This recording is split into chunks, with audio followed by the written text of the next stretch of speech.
반갑습니다. 문재영입니다. 반갑습니다. 지난번에 중고등수 가서 그 조합원 교육하는데 50분 길게했다고 혼났습니다. 그래서 간부 교육이라고 하니까 50분이면 1시간은 되겠죠? 네. 졸지합시다. 네. 예. 오늘 그 망월동에 가서 광주 정신을 받고 왔는데 설마 졸리가? 김기승 열사 이 앞에서 마음 한 번 더 다졌는데 졸으실 리가 있겠어요, 그죠? 예. 좋습니다. 오늘 그 광주 얘기를 들으면서 광주가 참 비장하고 비참했구나라는 생각은 많이 들었죠, 그죠? 그런데 그 광주가 우리 역사 속에서 어떤 의미일까? 이런 부분에 대한 접근은 많이 없었던 것 같아요. 그래서 그 부분에 대해서 조금 더 그분들 아주 성실하게 안내해 주셨죠, 그죠? 고맙죠, 그죠? 네. 그분들의 내용 플러스 알파 더 얘기를 해보자면요. 대한민국은 사실은 나라 세울 때 부끄러웠어요. 왜냐하면 친일파가 친미파가 되고 이승만이 분단을 만들어 버리면서 나라가 세워진 거잖아요, 그죠? 네. 그렇기 때문에 대한민국이 세워진 것을 자랑하면 안 됩니다. 왜냐하면 조국이 분단됐고 전쟁이 일어났고 피가 묻었고 그렇기 때문이죠. 그런데 언제부터 대한민국이 자랑스러웠을까? 우리는 대한민국 헌법에서요 크게 다루는 사건이 두 가지가 있어요. 전문을 보면 하나는 3.1운동이고 또 하나는 4.19예요. 3.1운동은 뭐죠? 반제, 반일, 민족 해방투쟁이에요. 그죠? 네. 4.19는 뭐죠? 이승만 독재 부정 북배 정권에 맞선 민주화 투쟁이었어요. 즉 4.19를 통해서 대한민국은 자랑스러워지고 아름다워지기 시작했던 거예요. 그게 민주화의 시작이었던 겁니다. 그럼 3.1운동은 어떤 의미가 있었을까요? 여러분들 그 서대문에 가면은 독립들 있어요. 네. 그 독립이 뭘 뜻하는지 아세요? 대일, 반일해? 그 독립일까요? 아닙니다. 그전에는 청나라로부터 독립이었어요. 그러니까 그 독립이 반일 뭐 이런 게 아니에요. 의병이 많이 일어나죠, 그죠? 의병들이 독립해서 나라를 되찾겠다 할 때 그 나라가 조선 왕조였어요. 근데 3.1운동을 통해서 처음으로 아니다. 너나 없이 평등한 계급이 없는 민주주의 공화국을 만들자. 그 시작이 3.1운동이에요. 그래서 3.1운동하고 4.19가 대한민국의 헌법 정신이자 대한민국을 자랑스럽게 만든 계기라고 헌법에 딱 나와 있어요. 그런데 실제 4.19는 5.16에 의해서 군사쿠데타로 뒤집혔죠. 그죠? 그러니까 여전히 아름답지 못했어요. 그래서 민주화 운동이니 뭐니 이런 부분이 굉장히 절실하게 필요했던 거죠. 우리나라 민주주의는요, 그나마 형식적인 민주주의라도 그것이 완성된 것을 1987년이라고 봐요. 1987년? 그때가 언제예요? 군사독재를 물리치고 드디어 우리가 직선제, 우리 손으로 대통령을 뽑기 시작한 그때예요. 그죠? 그 전에 그럼 모든 역사는 기적적으로 이루어지지 않습니다. 김대중 씨가 한 얘기입니다. 김대중 씨가 정말 오랜 그 탈락 끝에 대통령이 되고 나서 첫 기자회견을 했을 때 기적이 일어났습니다. 어떻게 생각하십니까? 기자가 물었더니 뭐라고 대답했냐면 기적은 기적처럼 오지 않습니다. 무수한 인내와 노력과 도전의 결과로 이루어지는 겁니다. 그렇죠? 예. 우리 민주노조도 마찬가지예요. 어느 날 갑자기 민주노조가 되는 게 아니에요. 수많은 시간에 그 속에 쌓여있는 있는 선배들의 투쟁, 우리들의 연대 이런 것이 켜켜이 쌓여서 민주노조를 만드는 거거든요. 1987년 오기 전에 대한민국은 큰 흐름이 두 가지가 있습니다. 하나는 4.19로 인해 백기된 민주화 운동. 사실은 60년대, 70년대까지만 해도 민주화 운동만 잘하면은 세상이 좋아질 줄 알았어요. 박정희만 물리치면은 세상이 좋아질 줄 알았어요.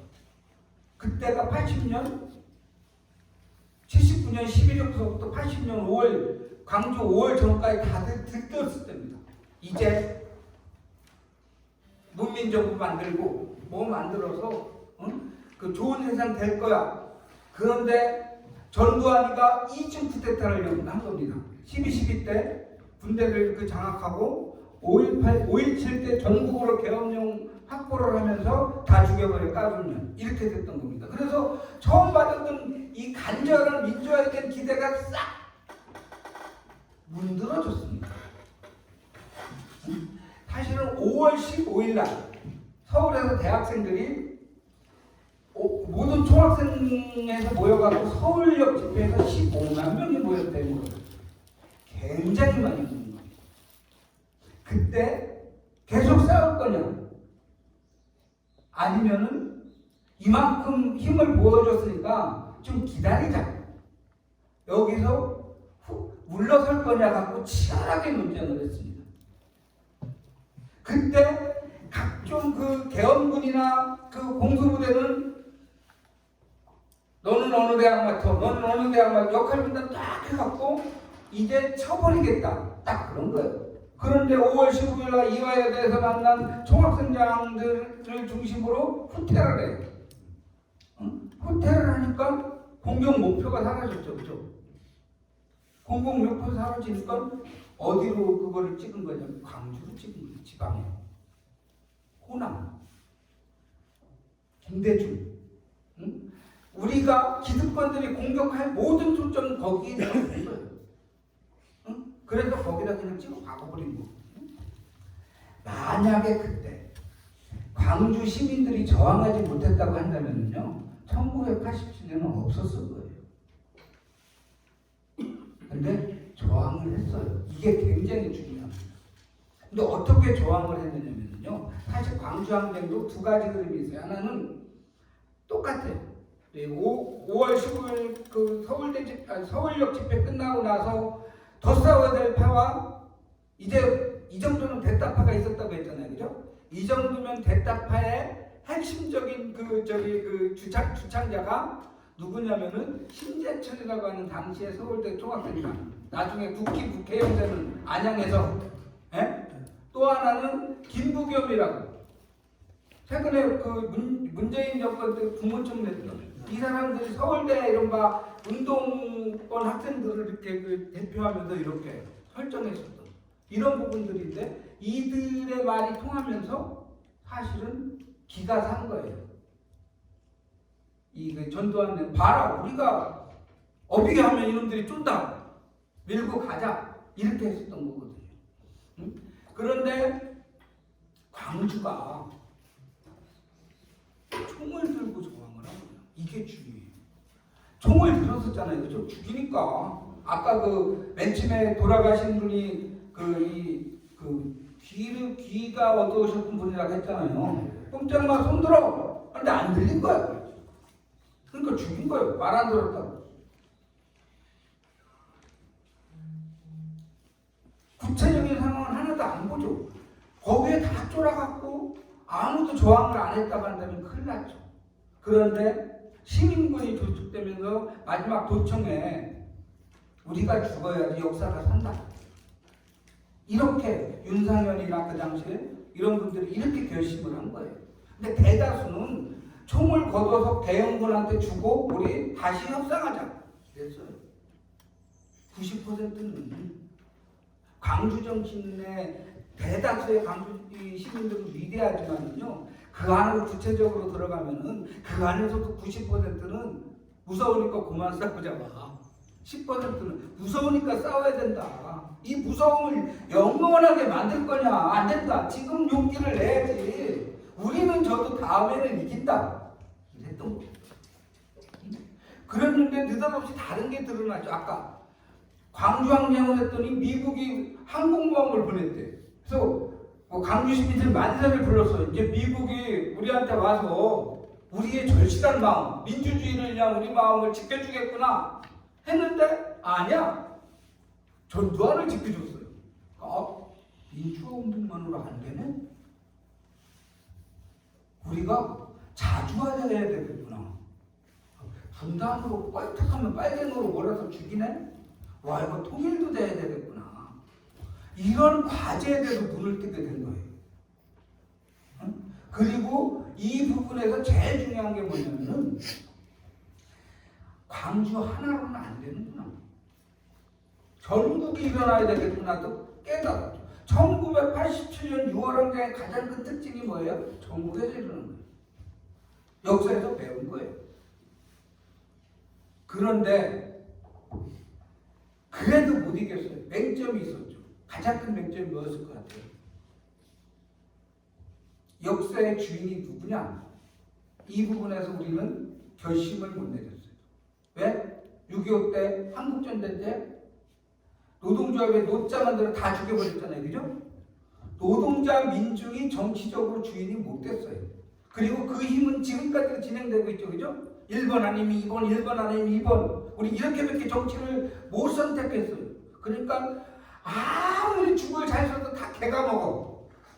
죽서 개주고 죽서 개주고 이렇게 했잖아요. 근데 이 와중 속에서도 노동자 민중이 깨어나기 시작했는데 그 주체 각성의 첫 번째 그 모습을 보여줬던 게 누구냐면 전태일 열사예요. 전태일 열사가 1970년에 청계 피공 노동자들과 함께하면서 노동법을 지켜라 했는데 하나도 안 지켜. 지들이 만든 법인데 이놈 이따위 법 따위는 불태워버려. 근데 법뿐만 아니라 자기 몸까지 불태웠잖아요. 그죠? 근데 이게 각성이었어요. 새로운 노동자 민중이 시작된 거죠. 그리고 광주를 통해서 죽음을 각오하고 싸울 수 있다. 우리는 시민군 정신이 만들어졌죠. 그리고 87년 6월항쟁을 통해서 군사독재를 결정적으로 폐퇴시키는데 주체가 없었잖아요. 그죠? 789 노동자 대투쟁이 있었다고 했죠. 그죠? 789 노동자 대투쟁을 통해서 전국에 2, 3천 개의 노동자들이 한꺼번에 생겨요. 그때는요, 합법적인 투쟁이면 이런 얘기가 없었어요. 일단 일어나서 사장 감금하고 여기는 임금 인상 50% 도착시키기 전에 못 나간다. 다 이랬어요. 에? 여러분들, 우리가 이 그 자동차라도 챙기고 이제 자기 집도 생기고 이런 게 어떡하면은 뭐 박정희 전두환이 해준 것처럼 얘기를 하잖아요. 박정희 전두환 시대가 엄두도 못 냈어요. 그럴 수 있는 유일한 거는 87년 6월항쟁이 87년 7, 8, 9 노동자 투쟁을 불러왔어요. 그리고 그걸 통해서 뭐가 생겼어요? 노동조합이 생기면서 자기 지갑을 챙기기 시작한 거예요. 차를 살 수 있는 최소한의 지갑, 집을 마련할 수 있는 최소한의 지갑, 박정희나 전두환이 준 게 아니에요. 우리 노동자들이 민주화 운동의 흐름 속에서 스스로 조직하고 스스로 투쟁했던 거예요. 이게 합쳐져서 그나마 지금을 만든 거예요. 이런 역사를 제대로 인식해야 되는데 우리는 이런 거 잘 몰라요. 그래서 이렇게 광주에 한번 오는 거, 우리가 모란공원에 한번 가서 전태일 한번 만나는 거, 이건 굉장히 중요한 거. 노동조합이 민주노조라고 스스로 자부한다면요, 조합원들에게 1년에 한 번쯤은 모란공원 방문해서 마음 다지고 광주쯤 방문해서 마음 다져야 되겠다 라고 생각하실 줄 알아야 돼요. 그게 바로 민주노조의 시작입니다. 근데 그때 광주가 어떤 역할을 했는지 아세요? 87년에 4.13 호원조치라는 그 전두환이가 그 당시 그 구속자를 한 2, 3만 다 구속시켜버렸어요. 앞으로 까버리는 다 가둬버리고 이랬거든요. 그래서 실제로 저도 그때 대전교수소에 있었는데요.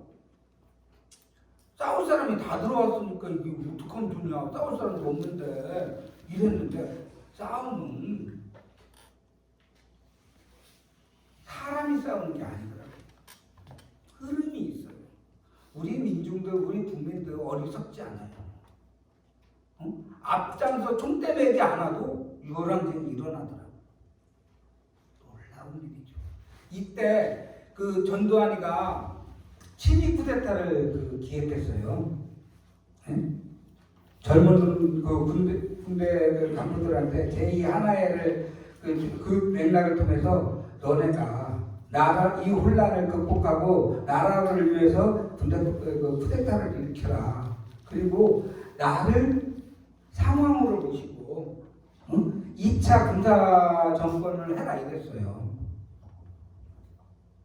사실 이건 언제나 있는 위험입니다. 지난번에 박근혜 때도 쿠데타 계획이 있었잖아요. 이번에 그 계획한 놈 입국해서 지금 벌 받고 있잖아요. 그죠? 언제나 있는 겁니다. 대한민국이 이제 쿠데타 군사 독재 시대 지나갔다. 정말 순진한 얘기예요. 지금 윤석열 하는 거 봐요. 하나도 다를 바가 없는 거예요. 지금 군사 대신에 검사가 됐을 뿐이에요. 지 맘대로 하잖아요. 그때 친위 쿠데타 일으키자 했는데 총대를 매는 군 장교가 없었대요. 왜? 전두환 2,000명을 죽이고 집권을 했는데 집권을 하면 뭐해? 욕을 저렇게 먹는데 7년도 못 버티는데 내가 여기서 총대를 맸다가 온 조상모 영구 대대로 욕먹을 텐데 난 못해. 그 젊은 그 군인 군발이들에게 난 못해 라고 하는 그 의식을 심어준 게 누구냐면은 광주 시민군이었던 거예요. 대한민국 국민은 쿠데타 일으키면은 목숨 걸고 싸우는 사람들이구나, 총 들고 싸우는 사람들이구나, 이런 사람들과 맞서서 정권 잡아봤자 제2의 이완용이 될 뿐이구나, 이런 생각을 준 거예요. 그렇기 때문에 광주는 그냥 진 게 아닙니다. 지금 이제 광주 정신을 헌법에 넣느니 맞느니 하고 있잖아요. 그죠? 3.1운동 4.19 광주가 하나이고 동등하다는 얘기예요. 그런데 광주 3.1운동 4.19 다 진 거예요. 그런데 우리는 역사를 그렇게 기록해요. 우리가 노동조합 싸울 때요, 솔직히 말하면 쪽수는 우리가 많아도 우리가 훨씬 약자잖아요. 그죠? 그래서 바짝 뜨면 100점 100패예요. 그게 기운 겁니다. 그러면 그 다음이 뭐지? 이때 역사를 배우는 거예요. 이기고도 지고 이기고도 지는 놈들의 편과 저도 결국은 이기는 이런 부분이 어떻게 결정되는가, 이럴 때 배우는 게 역사인 겁니다. 광주는 그래서 우리한테 소중하고 의미가 있는 겁니다. 이런 정신 배워갔으면 좋겠다, 이런 생각으로 설정을 하면서요, 오늘 본래 이 얘기로 돌아가 이제 시작해 보겠습니다. 간부라고 하는 부분은요, 중심일 뿐이라는 뜻입니다. 중심, 골간할 때 그 간, 부분할 때 그 부. 그래서 간부에, 사실 이 간부라는 표현은 일본식 한자예요. 일본식 한자예요. 우리는 그냥 일꾼이라고 부르자. 제가 이렇게 교재에 그렇게 제안을 했어요. 노동조합이 우리 세상에, 이 자본주의 세상에 의미가 있는 가장 첫 번째 조건은 뭐냐면요, 자본주의 세상은 딱 두 가지. 하나는 돈이 되냐 안 되냐, 두 번째는 그것을 위해서 얼만큼 위계 질서를 챙기느냐예요. 누가 이기느냐 문제거든요. 승자 독식이니. 자본주의 자본가 정신을 공식적으로 뭐라고 하냐면요, 애니멀 스피릿이라고 해요.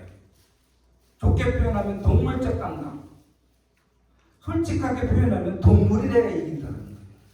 야수가 돼야 이긴다는 거예요. 사람을 포기할 때 자본주의에서는 돈을 벌 수 있고 성공할 수 있어요. 그리고 그런 부분이 아주 일사불란하게 일치된 데가 기업이에요. 세상에서 제일 민주주의가 없는 데가 어디예요? 기업입니다.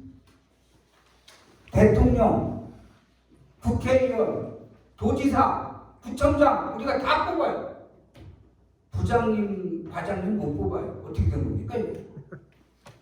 민주공화국이라며 말 한마디로 다 끝나요. 어떻게 된 겁니까? 민주주의가 없어서죠. 모든 민주주의는 항상 기업 문 앞에서 멈춘다, 이런 말이 있어요. 그래서 사실 군대보다 더 유계 질서가 강하고 자발적인 데가 기업입니다. 군대는 그래도 보이지 않아. 말 안 들어? 기업 준다? 아이씨. 뭐 조통수를 불어도 시간은 간다. 내가 제대만 해봐라. 시간 너 보지도 않아. 뭐 어떤 이렇게 견디는데, 이놈 기업은 거기서 그만두면 목숨줄이 날아가는 거잖아요. 애가 우는 거잖아요. 생명줄을 잡고 있으니까 형식은 더 강압적인데 내용은 더 자발적이에요. 우리가 이게 강력한 폭력인지도 몰라요. 도스토인가? 도스토옙스키인가? 러시아의 유명한 소설가가 한말에 감옥의 죄수들에게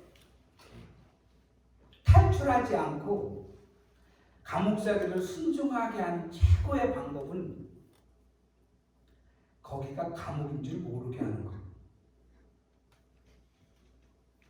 어느덧 우리는요, 기업 내 위계 질서에 그게 당연하다고 생각하고 있어요. 그죠?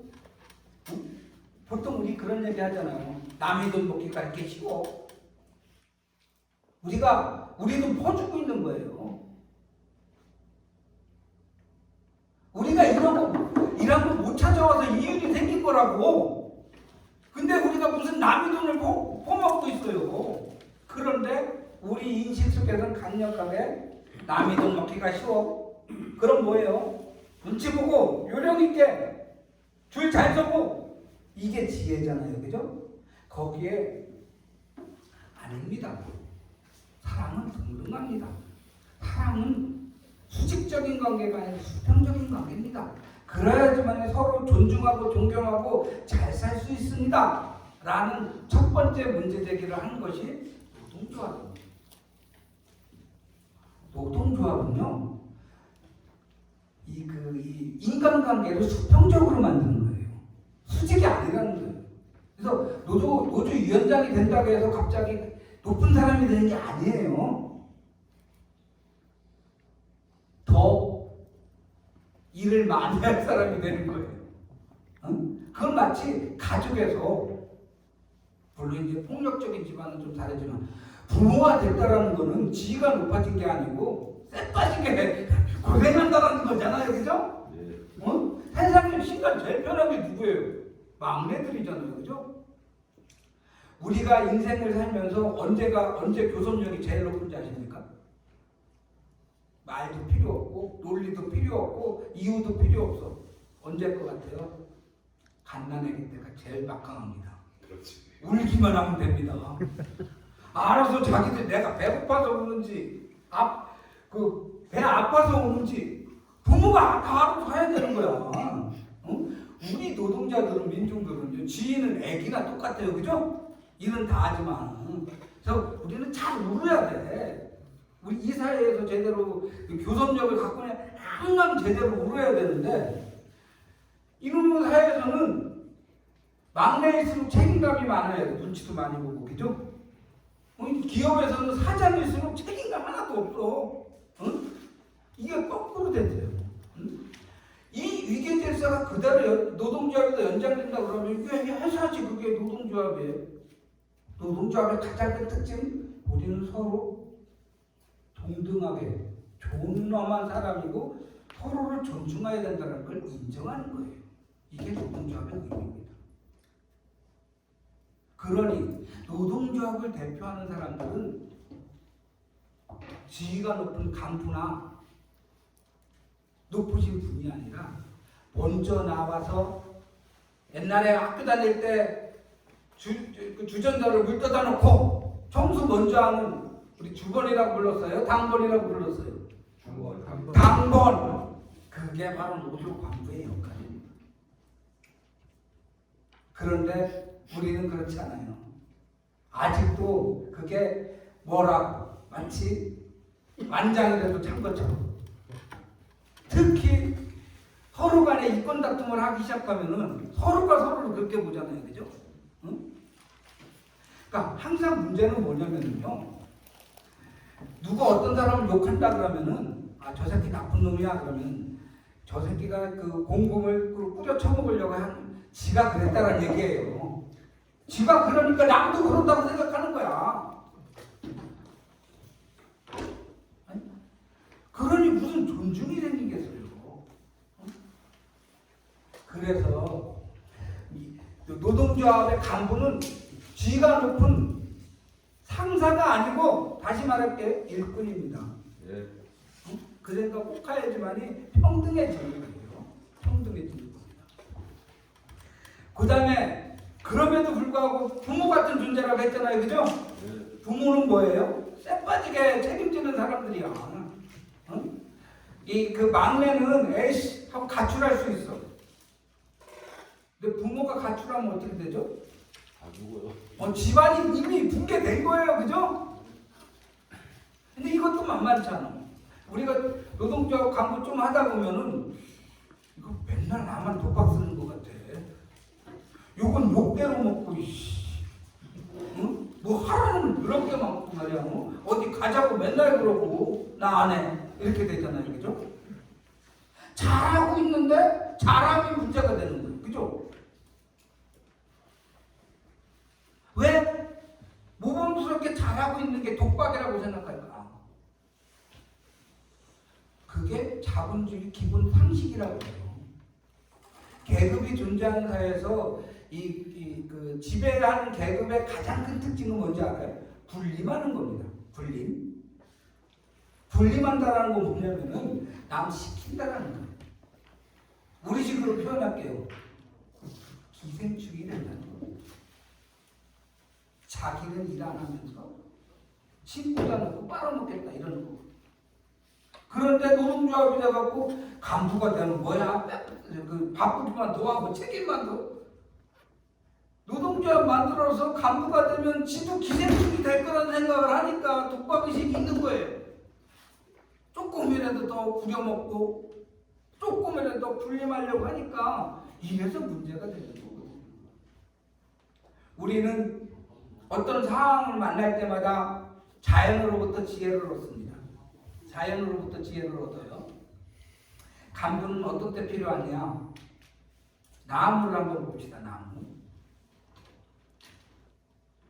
잎이나 꽃이나 열매는 찬바람만 싹 불면 수수수 가요. 그죠?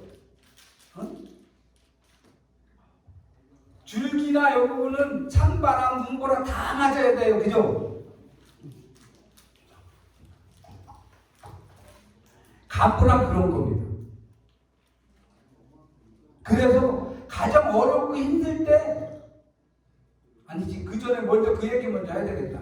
우리가 노동조합 만들 때 간부가 된다는 얘기는 총대를 매는 거잖아요. 그죠? 네. 결심을 한번 해보는 거야. 에이 씨발 부딪혀봐. 이거는 정말로 중요한 거예요.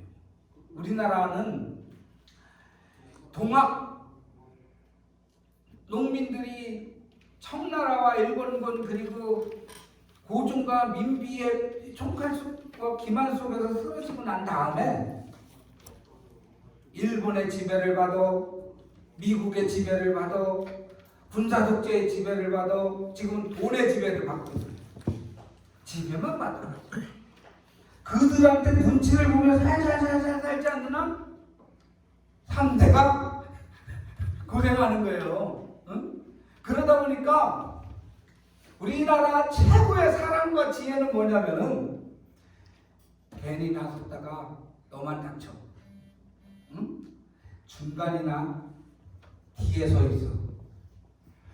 줄 잘 설고 눈치와 요령껏 살아. 그게 지혜야. 이렇게만 배워왔어요.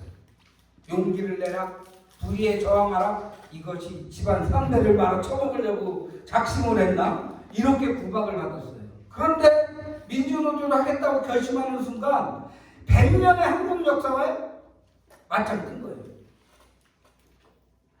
수천만 수억 명을 지배했던 상식에 아니요, 용기를 낸 겁니다.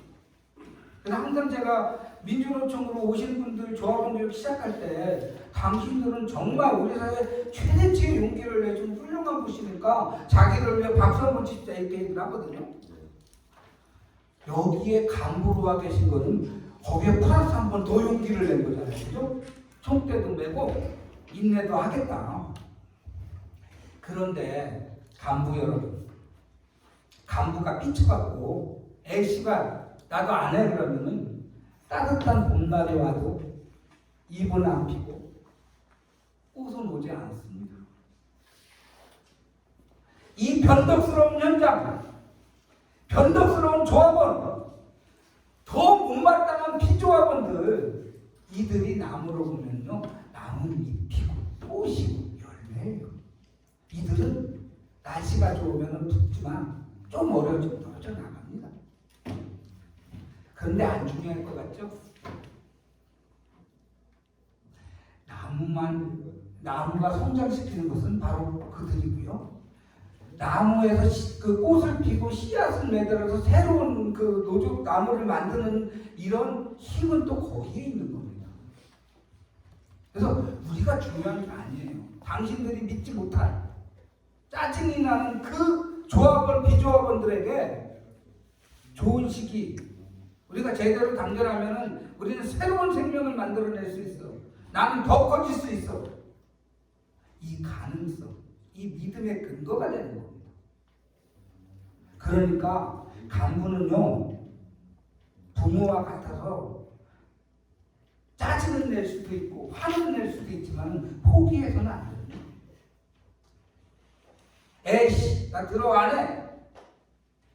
이렇게 얘기하는 순간 내 자존심을 세운 게 아니라 내가 설정했던, 결심했던 용기, 이 잘못된 세상, 잘못된 나라에 서로 존경하고 존중하자라고 하는 인간적인 선언, 이게 깨진 거예요. 노동조합이라고 하는 거는 그렇게 우리 사회, 우리한테는요, 내가 사람이냐 아니냐 이 기준이기도 하다라는 거. 이것을 항상 생각해 보는 게 이게 간부의 본연의 모습이다, 이렇게 얘기할 수 있는 겁니다. 보세요. 이 80년대부터 90년대 이렇게 걸치면서요, 우리 민주노동조합이 그 노동조합론, 노동자론, 간부론 이런 굉장히 많았어요. 응? 제가 간부로 이렇게 노동자론에 대해서는 교육을 많이 했는데 간부란 말로 교육하는 건 정말 오랜만이에요. 근데 그 당시 그 간부에게 요구했던 첫 번째 조건이 뭐냐면요, 자기 경험, 자기 느낌, 자기의 기존 관성으로 말하지 말라요. 그럼 어떻게 해야죠? 조사를 하고 청문을 하고 학습을 해야 된다는 얘기예요. 그러니까 모든 노동조합은 바닥 민심, 조합원들의 지금 마음의 상태와 요구 상태가 뭔지 귀를 여는 겁니다. 이렇게 시작하는 겁니다.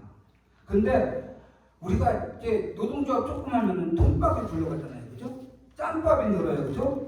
그러니까 어떻게 되냐면 너가 무슨 얘기하면 아 이거 이렇게 될 거야 다 넘겨짚을 수 있어요. 눈에 보이는데 뭐 눈에 보이는 대로 행동하는 순간 진 거예요. 내가 그동안 경험한 대로 행동하는 순간 진 거예요.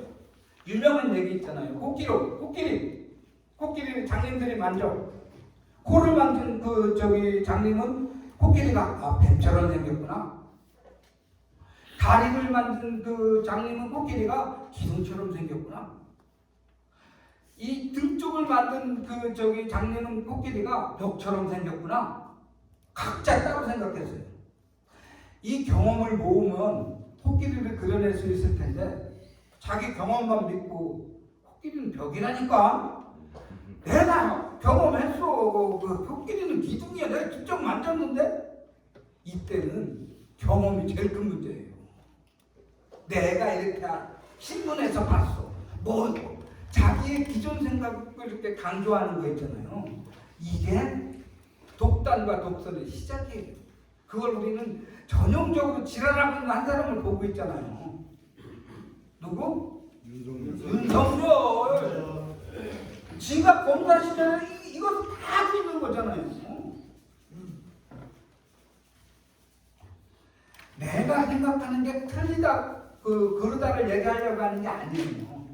내 생각을 다른 사람과 같이 공유하고 다른 생각을 내가 수용하기 위해서 귀를 열어야 된다는 얘기를 하는 거예요. 그게 조사 없이 발언 없고 학습 없이 발언 없다 이런.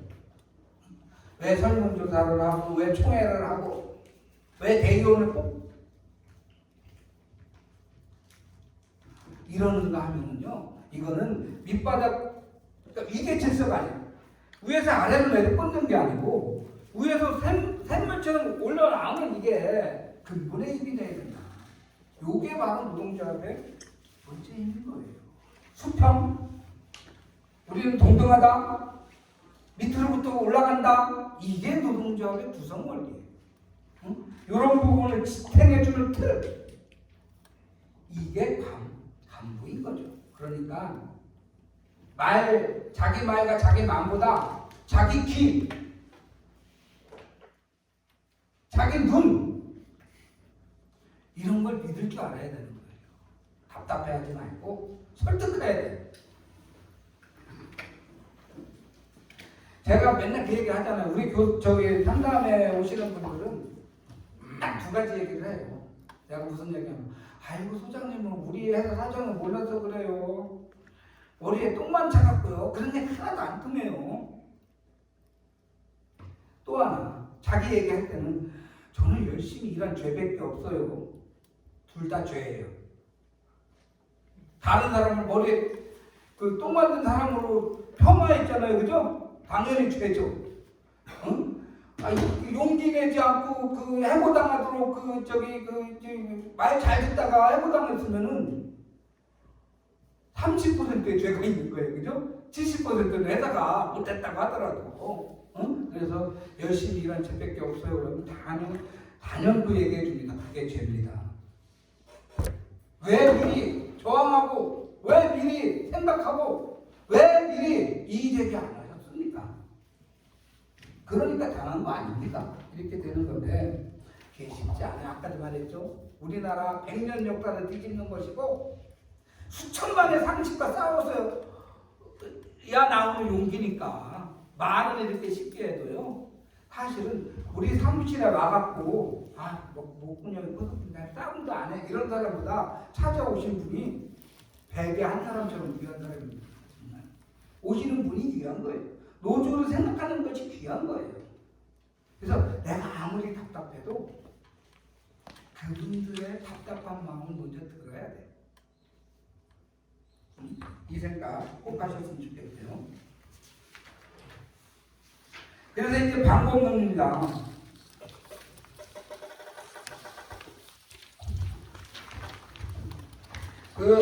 어떤 분이 함석헌이라는 분이 사람마다 자기 역할에 대한 얘기를 하면서 과일을 예를 들었어요. 과일. 사과를 봅시다. 사과를 보면 겉은 빨갛죠, 그죠? 응? 그 다음에 과실은 달콤하죠, 그죠? 새콤달콤해요, 그죠? 근데 씨방이나 씨는 시큼하고 딱딱하죠, 그죠? 응? 이렇게 돼 있잖아요. 응? 왜 겉이 빨갈까요?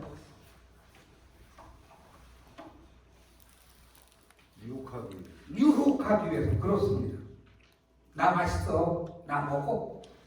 과일들은 먹히기 위해서 자기를 키운 겁니다. 응?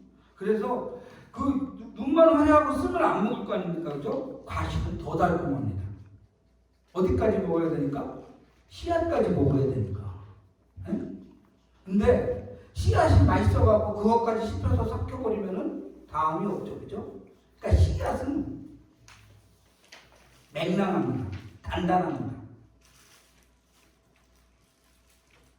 그래서 새한테 먹히더라도 안에 소화도 안 돼야 됩니다. 배설로 나와갖고 새로운 씨앗이 돼야죠. 그죠? 응? 노동조합 맨 처음에 시작할 때는 과일입니다. 그러다가 필요에 의해서 떨어져 나간 사람, 도망간 사람, 굉장히 많습니다. 이거 나중에 하다 보면은 몇 명 안 남죠, 그죠? 응? 이 사람들이 간부예요. 그리고 이 사람이 과일로 하면은 씨앗이에요. 간부는 씨앗이에요. 근데 놀랍죠? 간부들은 씨앗은 다시 말하지만은 단단하고 고집불통입니다.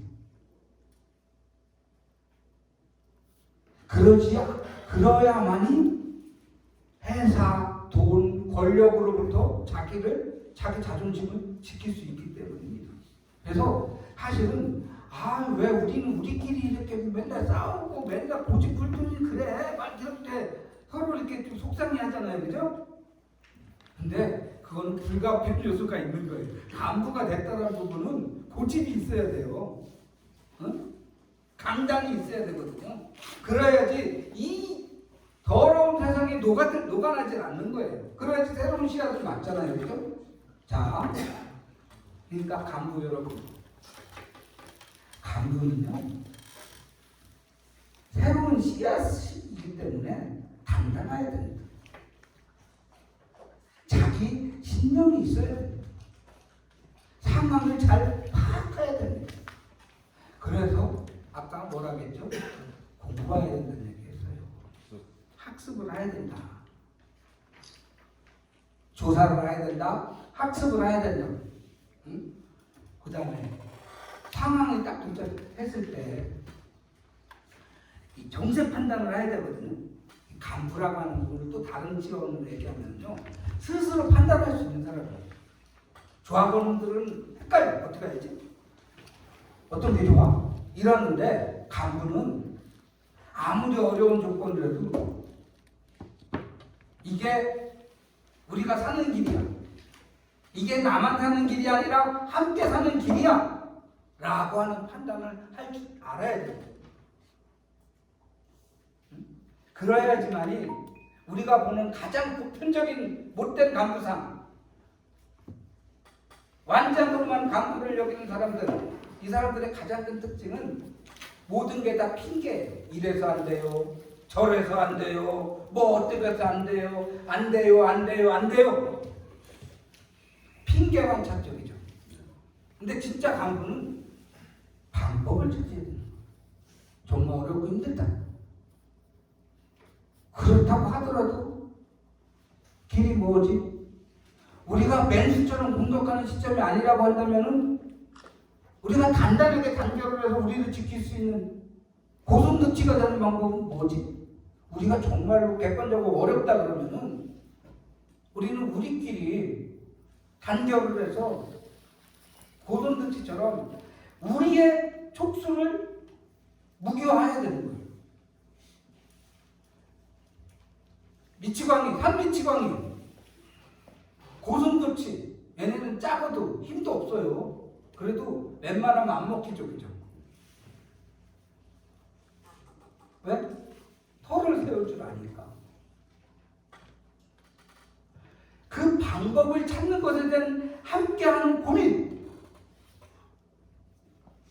이게 간부의 역할이죠. 그래서 간부는요, 조합원과 즐거움과 아름다운 맛을 느끼는 기준이 달라요. 여러분들 그 불교 용어로 자비라고 하죠. 좀 시간 좀 체크해 주세요.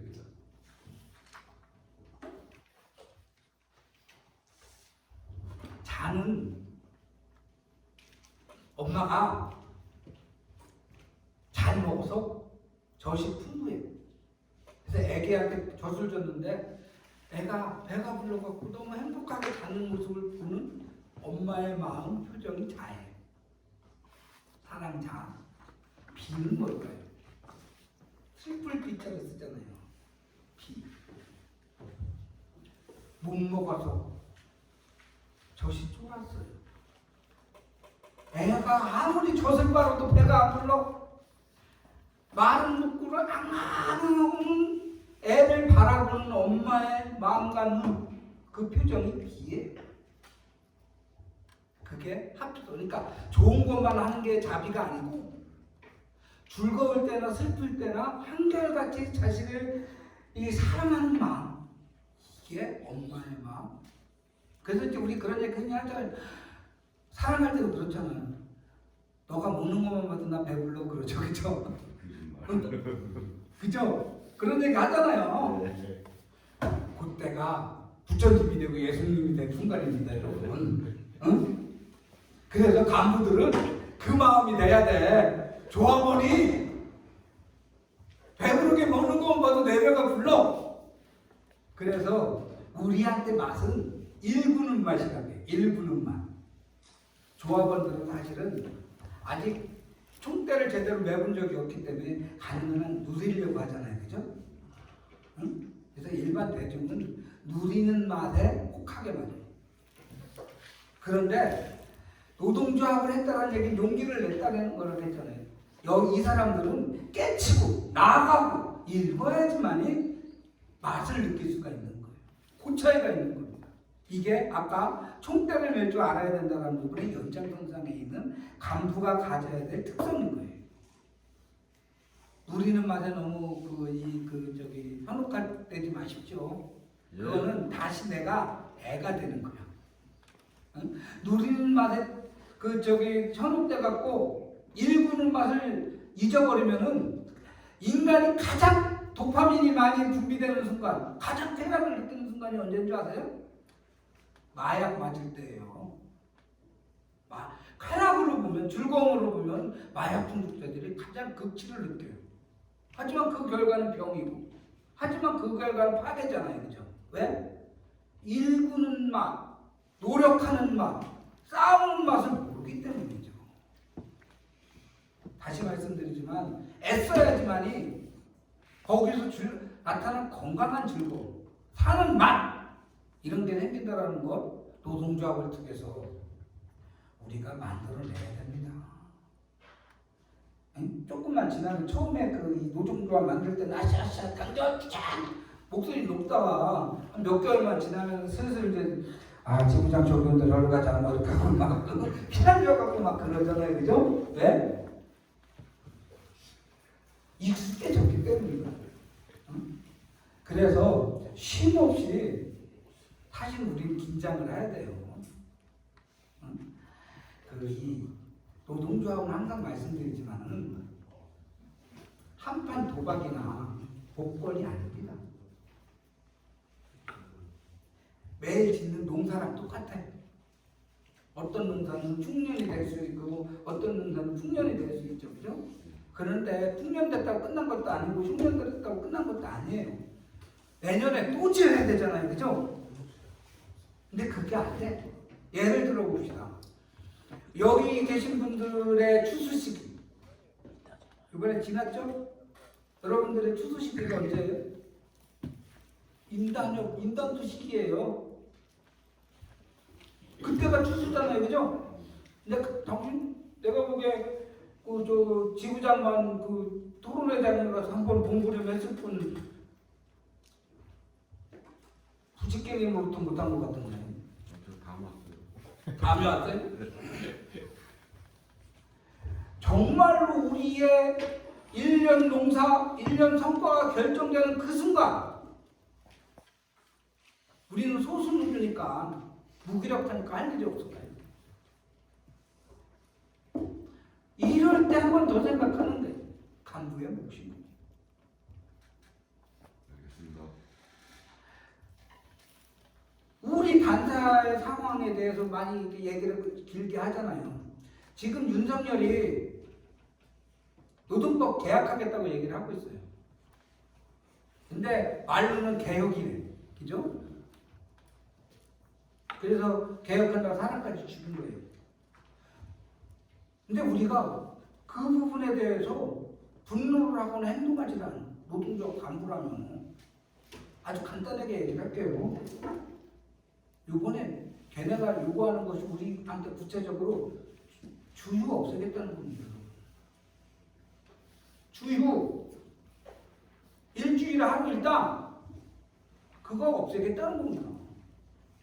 임금부장 안만 하면 뭐예요? 그게 사라지고 있는데 통상임금을 기본급이 아니라 통상임금을 임금 계산하자. 이거 사실 우리 버스에서 시작한 거잖아요. 그래서 막 이겼어. 몇십 년 노력하는 김에 이제 기본급이라는 없고 이것저것 또 이제 통상임금으로 해갖고 퇴직금 계산하고 막 그래야 된다는 얘기를 했더니 지금 성과급이니 연봉제는 하는 얘기가 뭐냐면요. 그거 다 뭉뚱그려서 다시 기본급으로 이거 만들겠다는 얘기예요. 임금체계가. 앞으로 파업은 직장에서 못하게 만들겠다. 그래서 유일한 방법은 유급 휴가 써라. 그리고 우리는 대체 인력 써서 우리 이윤 돈 버는데 아무런 걸림도 없게 만들겠다. 이런 얘기하고 있는 거예요.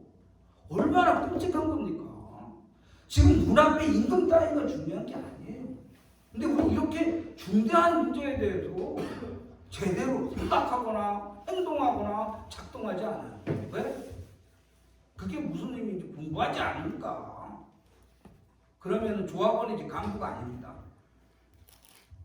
공부 꼭 하세요. 이제 정리하겠습니다. 너무 일찍 끝내나? 10분 남았습니다. 예. 정리하는데 10분 넘게 걸렸어요. 저는 오버해서 많이 하시는데 오늘 짧게 조용히 좀 해주세요.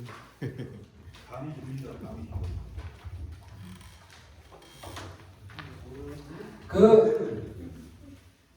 윤석열이 당선되면서 검사로서 대통령 짓을 하고 있다 이런 거예요, 그죠? 네. 검사의 눈에는 모든 사람이 죄인이에요. 범죄자로 보이는 거예요. 그러니까 가만히 있을 수가 없는 거죠, 그죠? 응? 또 하나 검사든 판사든 이들은요 정말 진짜 주인이 있어요. 돈이죠. 응? 이런 것이 합쳐져 갖고 그 사회의 기득권, 권력을 형성하는 거거든요.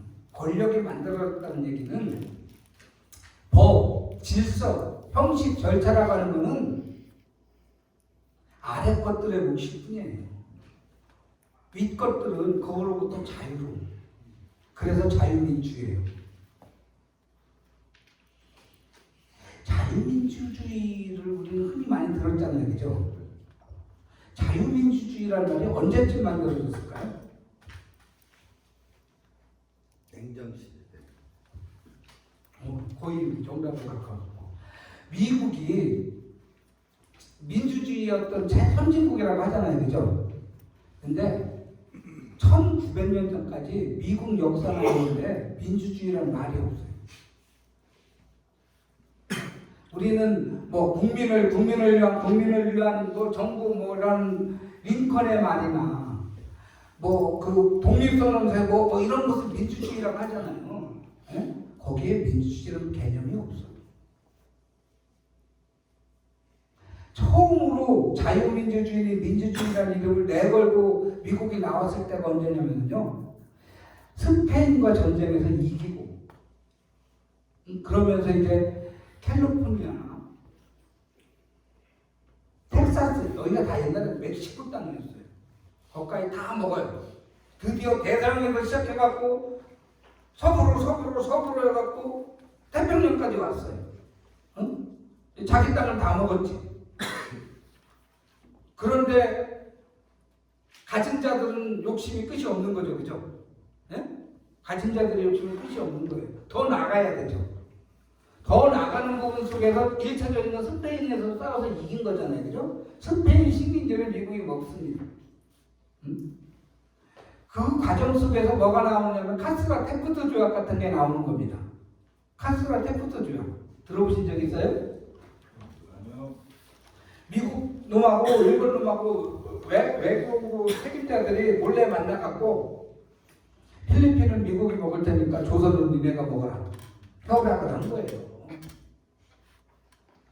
응? 그리고 그것에 의해서 땅을 먹기 시작하는 거예요. 요때 1차 대전 전후로 해갖고 제국주의가 외부로 나왔을 때 우리는 최고의 선진국이고 하나님의 소명을 받은 나라. 우리는 다른 데처럼 왕족이나 봉건제도도 없고 대통령 직선이나 이런 걸 하니까 직선도 아닌지 거짓말이지. 이런 부분 속에서 우리가 인류 문명에서 최고로 민주주의를 발전시킨 사회다. 그러니까 무슨 얘기냐면 다른 나라 먹기 위해서 만들어진 개념이라는 거예요. 자유민주주의라는 게. 놀랍지 않아요? 이 자유민주주의라는 게 전투적으로 형성된 것. 이게 언제냐면은 한국 전쟁을 터지고 나면서 미국이 그 난리가 나는데 거기서 모든 빨갱이 상향을 해버려요. 그게 이제 이른바 메카시 성풍, 메카시 광풍이라는 거거든요. 나와 견해가 다르면 다 빨갱이. 이게 그때 형성된 거예요. 그때 미국으로 추방된 사람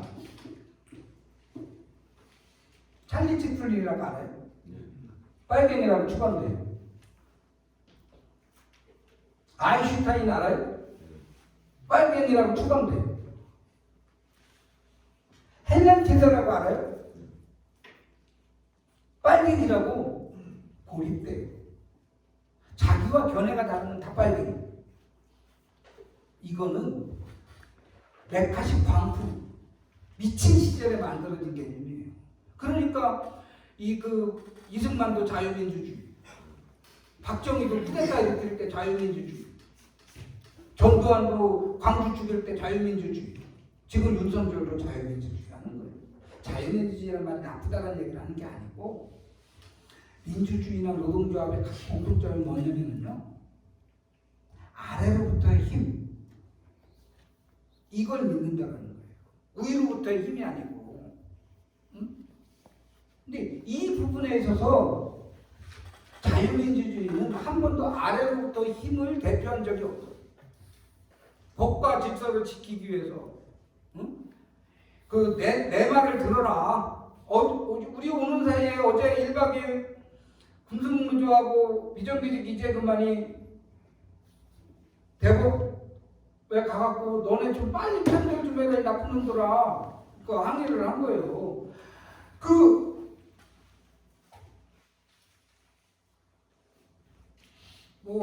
부당 행위나 부당 해고 같은 거 이기면 뭐해?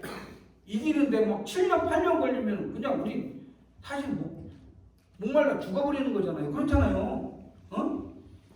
기다리다가 죽어버리라는 거잖아요. 막 그렇게 늘어진 부분 빨리 좀 해라, 나쁜 놈들아. 근데 행지는 되는데 노숙이 안 된대. 행지는 되는데 문화재가 안 된대. 왜? 그 전날 윤석열이가 노숙이나 이런 거 불법이라고 했다고 공세 하루 만에. 왜 민주당 시절에 정권 때 대통령 말은 영이 안 서고 박근혜나 이명박이나 윤석열이나 이런 대통령 말은 영이 있을까요?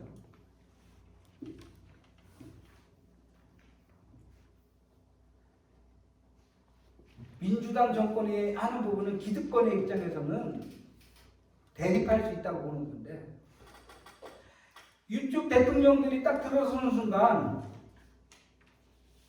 거기와 싸우면 우리가 죽는다고 생각합니다. 일체감이 있기 때문에 이게 이렇게 되는 거거든요.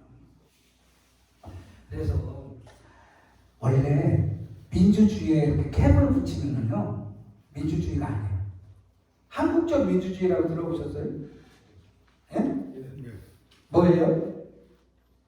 유신독재였잖아요.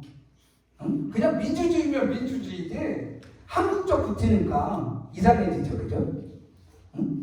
사실 노동조합도 그냥 노동조합이면 돼요. 근데 우리가 민주노조 붙이잖아요. 왜? 역사가 들어오서 그래. 한국노총, 대한노총 때문에 그냥 노동조합이 오염됐기 때문에, 그냥 노동조합이 돈과 권력에게 이미 빼앗겼기 때문에 그것과 다르다라고 하는 표현을 만들기 위해서 불가피하게 민주라고 하는 캡을 붙였는데, 원래는 캡이 없는 게 맞는 거예요. 민주주의도 마찬가지인데,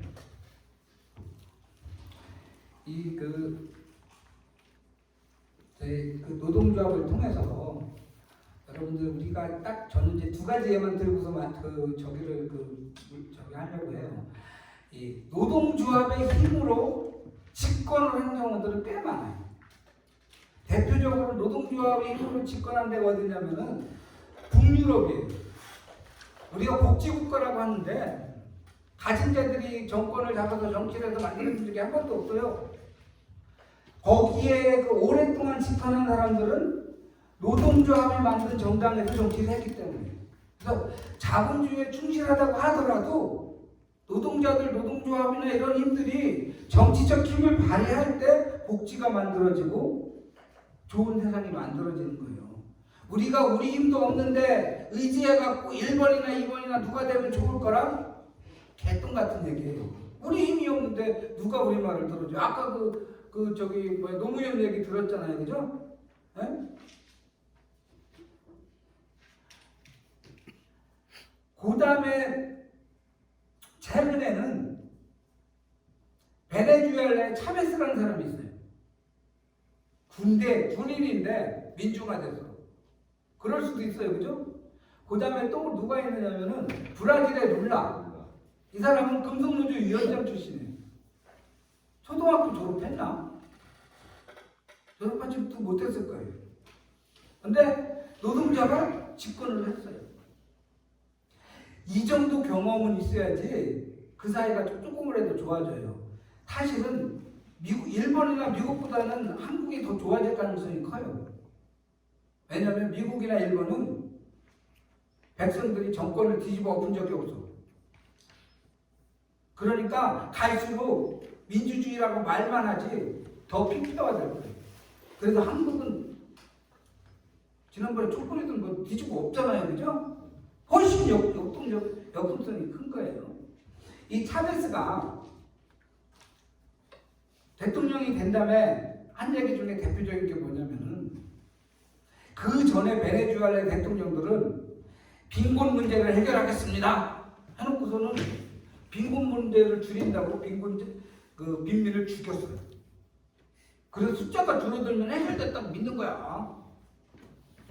그런데 차베스가 한 얘기는 뭐냐면은, 빈민 문제를 해결하기 위해서는 그 결정을 빈민에게 맡기자. 노동조합 문제를 해결하기 위해서는요, 결국은 조합원들이 자기 결정을 하게 만들어줘야 되는 거예요. 이때 간부는 안 내잖아요. 결정자가 아닙니다. 이거 명심하셔야 돼요. 그러지 않으면은 어용하면서 비장해지죠. 내가 욕을 먹겠어. 총대를 메고 도장 찍겠어. 응? 아주 비장해. 응? 그런 경우 많잖아요. 응? 그러는 거예요. 그래서 최종 결정 이런 거는 내 생각이 아무리 뚜렷해도 함께 결정하자. 이 부분을 놓치지 않는 겁니다. 이게 간부의 역할이고요. 또 하나는 룰라가 대통령 첫 번째 후보로 나왔을 때 대표 구호가 뭐였느냐면요. 국민 여러분, 행복해지기를 두려워하지 맙시다. 노동조합 만드는 거는 행복해지기 위한 건데 과정이 선하잖아요, 그죠? 해고당할 것 같다, 고통받을 것 같아, 뭐 집안이 망가질 것 같아. 응? 행복으로 가는 길에 장애물이 너무 많아. 눈에 뭐 경험적으로 그냥 쭉 지뢰밭이 널려 있잖아요, 그죠? 그러니까 용감하게 엄두가 안 나요. 근데 여러분, 그게 바로 행복해지는 길입니다. 이 부분에 대한 결심, 이걸 유지해 주는 게 조합원이 아니라 간부의 역할인 거예요. 이 길이 지금은 힘들고 어렵지만 우리가 서로를 존중하고 사람으로서 존엄함을 내세울 수 있는 행복으로 가는 길이다라고 하는 생각을 포기하지 않는 것, 이게 조합원 앞에서 간부들이 해줘야 될 제 몫인 겁니다. 조합원이 해결하라 주장, 행복해지로 가는 길에 두려움을 없애자. 그러기 위해 아주 간단합니다. 이건 조합원 교육의 결론과 마찬가지입니다. 제가 마지막으로 얘기했을 때 교육할 때마다 하는 얘기가 핵심이 뭐냐면 양아침이 아니냐였잖아요, 그죠? 등반할 때, 암벽 등반할 때 두두두두두 자연이 다 떨어져. 주인공은 우위를 끊어요, 그죠? 자기를 죽여갖고 다른 사람 살리겠다라고 하는데 나쁜 놈은 밑으로 끊죠, 그죠? 자기가 살리면 다른 사람 다 죽여버려요. 우리가 회사와 또 여러 가지 앞에 있을 때 항상 갈림길이 뭐 결단의 길이거든요. 사실 뭐 결단이라는 게 별거 아니에요. 여러분들 일어날 때마다 5분 더 잘까? 지금 일어날까? 갈림길에 있죠, 그죠? 정답 다 알죠? 지금 일어나는 게 답이라는 거 다 아는데도 그대로 하는 사람 크게 없어요, 그죠? 에이씨, 5분 더 자. 이거죠, 그죠? 어? 그것도 결단인 것처럼 우리 눈앞에는 항상 무수히 반복적으로 이 결단이 오는데요. 그때 내 마음속에 내 결단이 의리를 담고 있는지 그렇지 않는지, 나만 사는 건지 함께 사는 건지, 그것만 결심하시면 됩니다. 그래서 함께 사는 부분을 유지한다. 이러면 민주노조 완성이죠, 그죠? 이런 부분에 한 번 더 고민하고 한 번 더 책임지고, 이게 간부의 역할입니다. 그래서 이제 가끔 그런 얘기합니다. 악마의 말,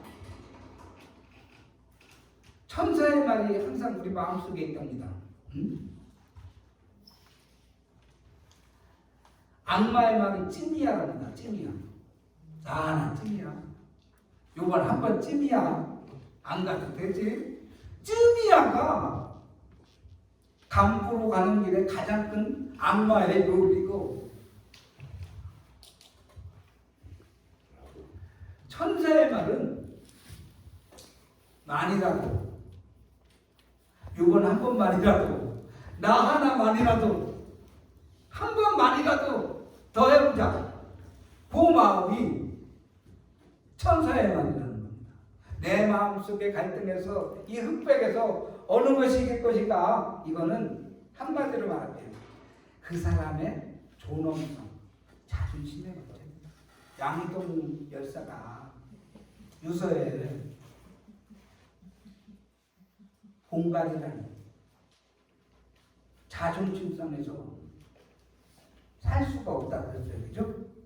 쪽팔려서 살 수가 없다.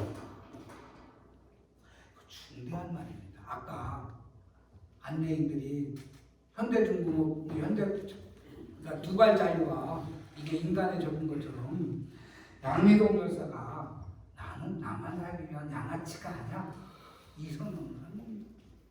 내가 존중하고 내가 존엄해야지만이 우리가 훌륭해지는 겁니다. 정말 지는 거는요, 우리가 파업했다고 밀려가고 파업 포기하는 데서 지는 게 아니에요. 정말 지는 거는 그걸 이유로 해사편을 달라보거나 어용으로 가는 게 진리입니다. 광주 열사 정신을 통해서 이 생각을 한 번만 더 하면 그게 훌륭한 민주노조 간부 정신이 될 거라고 믿습니다. 마치겠습니다.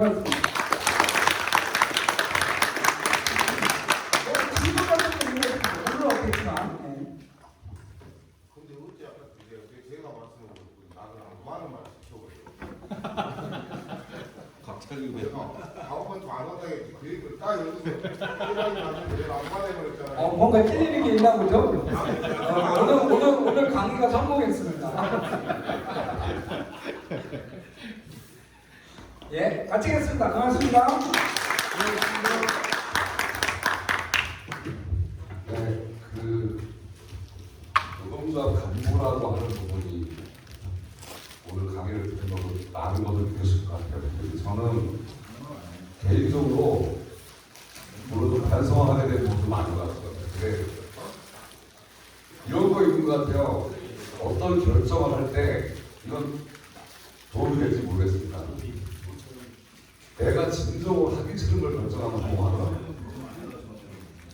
내가 뭐가 하고 싶지 않지. 지금 이 상황에서 그거를 결정했을 때 나중에 선물로 좋은 선물로 다가올 때가 많았다는 경험이 있습니다. 예, 그래서 어떤 교육받으면 고생 많으셨고요. 지금 버스 공부하는 동기도 한 20분 전에 도착한 것 같아요. 그래서 저희가 식당을 이동을 하는데 일단 7시까지 저 앞에 주차장으로 모여서 도보 이동할 겁니다. 왜냐면 지금 버스를 운전하는 기사분도 식사하시면서 반주를 항상 하셔야 되는 상황이라 차를 가져가면 그렇고 경치도 좋으니까 차를 그러면 우리가 뭐 하나 더 뭐 어디까지? 아까 올라오고 식당이 있어요. 여기 한방 배추에 있으니까 안 어울리지. 그렇게 해서 이동을 하고요.